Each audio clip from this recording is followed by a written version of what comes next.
Ini adalah kisah tentang pria paling pelit di dunia. Setiap kali dia pergi ke toko kelontong, dia hanya membeli barang-barang yang murah atau yang sudah hampir kedaluarsa. Saat tiba waktunya membayar, dia mengeluarkan banyak kupon dan akhirnya hanya menghabiskan 8 paisa saja. Untuk menghemat tagihan air, dia hanya membuka keran sedikit saja. Saat pasta giginya habis, dia tetap mengeruk sisa terakhirnya dengan batang kayu. Bahkan saat menyalakan dupa untuk orang tuanya, dia mematahkan satu batang menjadi 3 bagian untuk digunakan. Untuk sarapan pagi, dia hanya makan 1 butir telur.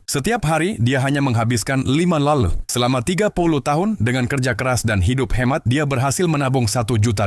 Dia pun bersiap pensiun dan hidup tenang. Tapi tiba-tiba, suatu hari dia pingsan di lift. Di rumah sakit, setelah pemeriksaan, dokter mengatakan bahwa dia menderita tumor otak. Lalu dia pergi ke rumah sakit lain untuk konfirmasi. Tapi biaya pemeriksaan di sana lebih mahal 10 Oz. Ya, jadi dia kembali ke rumah sakit pertama. Sementara itu, tumornya makin membesar. Dokter bilang dia hanya punya 10 hari lagi untuk hidup. Mendengar hal itu, dia sangat terpukul. Dia pergi ke makam orang tuanya menangis sejadi-jadinya dan menceritakan semua kesedihannya. Setelah itu dia menarik semua uangnya dari bank dan mengundang teman-temannya. Mereka semua menginap di hotel mewah. Mereka makan semua makanan yang dulu tak pernah mereka cicipi. Mereka menyewa mobil sport mewah seharga $500 per hari. Mereka membeli begitu banyak koin untuk bermain sampai memenuhi 1 troli penuh. Mereka membeli ratusan botol minuman keras dan saat tidak sanggup minum lagi, mereka memberikannya kepada para pelayan. Mereka berpesta sepuasnya. Pria itu bahkan pergi ke krematorium dan memilih lahan paling besar untuk makamnya.